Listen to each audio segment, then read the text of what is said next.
મિત્ર નમસ્તે, હું છું મહેશ ઠાકોર. આજે હું તમને એક એવી વસ્તુ બતાવવા જઈ રહ્યો છું જે હવે ગામડાઓમાં પણ ઓછી જોવા મળે છે. જુઓ, આ અમારું વર્ષો જૂનું બળદગાડું. એક સમય હતો જ્યારે આ ગાડું અમારા ખેતરનું અભિન્ન અંગ હતું. ખેતરે જવું હોય, તૈયાર થયેલો પાક ઘરે લાવવો હોય કે ઘાસચારો લાવવો હોય, આ ગાડાએ દાયકાઓ સુધી અમારી સેવા કરી છે. આના પૈડા અને એની મજબૂતી આજે પણ એવી ને એવી જ છે.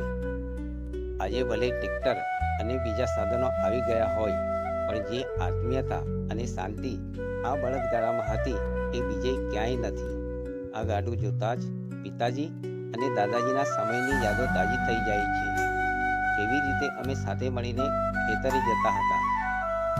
આપણો આ જૂનો વારસો આપણે સાચવવો જોઈએ. તમને આ ગાડું જોઈને કેવું લાગ્યું અને કોના ઘરે ગાડું હજુ પણ સચવાયેલું છે? કોમેન્ટમાં ચોક્કસ જણાવજો. જો આ વિડીયો તમને ગમ્યો હોય તો લાઈક કરજો, શેર કરજો.